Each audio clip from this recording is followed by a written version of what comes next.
स्वागत है दोस्तों हमारे YouTube चैनल मार्क्सवाद और हिंदी साहित्य डॉक्टर शेख नज़ीर।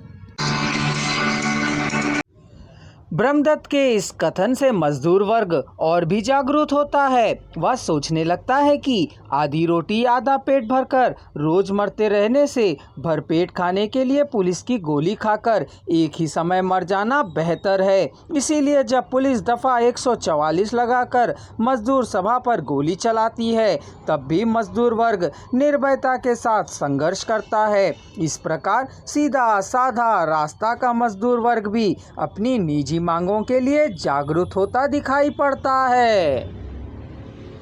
हिंदी उपन्यासों में व्यक्त स्त्री पुरुष वर्ग संघर्ष एवं वर्ग चेतना।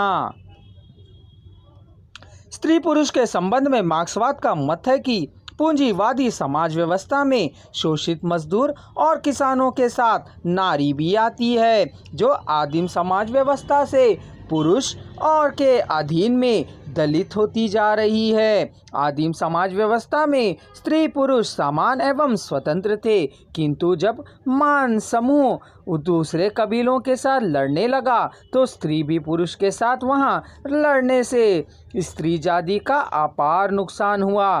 परिणाम था पुरुषों की संख्या भी घटने लगी, तो स्त्री को लड़ाई से अलग कर उसे एक वस्तु की तरह घर के चार दीवारों के बीच रखा गया और आगे चलकर स्त्री पुरुष के लिए केवल भोग की वस्तु ही बन गई। जब स्त्री एक वैयक्तिक संपत्ति के रूप में पुरुष के अधीन में थी तो पुरुष ने स्त्री के आचार व्यवहार के लिए कुछ ऐसे कठोर धार्मिक नियम बनाए जिससे कालांतर में स्त्री का ह्रास हुआ। सती प्रथा, पर्दा प्रथा, विवाह प्रथा, दासी प्रथा, वैश्या प्रथा, बाल विवाह, यह सब स्त्री के लिए ऐसे बंधन हैं जिनसे वह मुक्ति पाने के लिए लगातार संघर्ष करती हुई आई है।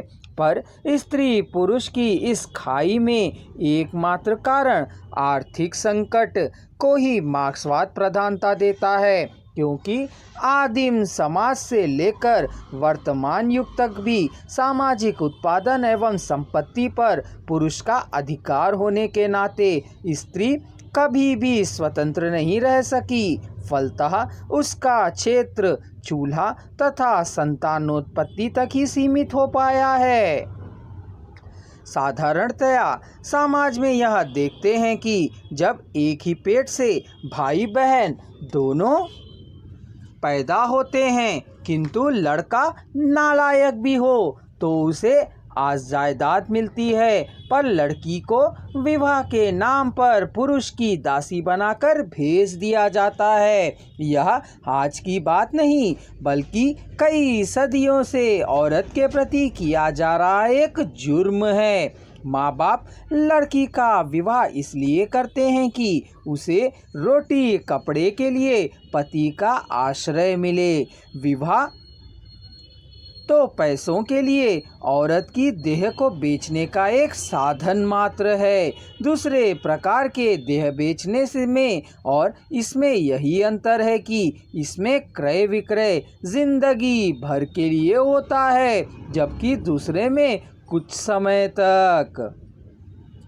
इस प्रकार विवाह पैसों का सौदा मात्र ही है, बल्कि प्रेम का सौदा नहीं। वस्तुतः वह पुरुष की संपत्ति मात्र है। इसलिए मार्क्सवाद बार बार यह याद दिलाता है कि नारियां भी पुरुष की तरह मनुष्य तो हैं और उन पर भी उतना ही समाज का उत्तरदायित्व है जितना पुरुषों पर है। वह साम्यवाद की स्थापना के द्वारा यह विदित करता है कि साम्यवादी समाज में स्त्री भी समाज का परिश्रम और पैदावार का अंग होगी और उसे पुरुष के भोग का साधन नहीं माना जाएगा। मार्क्सवाद यह नहीं कहता है कि मनुष्य स्त्री ही आकर्षित एवं आनंदित होता है, परंतु वह स्त्री को केवल पुरुष की भोग्या बना देने को स्वीकार नहीं करता। वह समाज में स्त्री पुरुष की सफलता के लिए आवश्यक परिवर्तन चाहता है। यह परिवर्तन सर्वप्रथम रूस की धरती पर हुआ।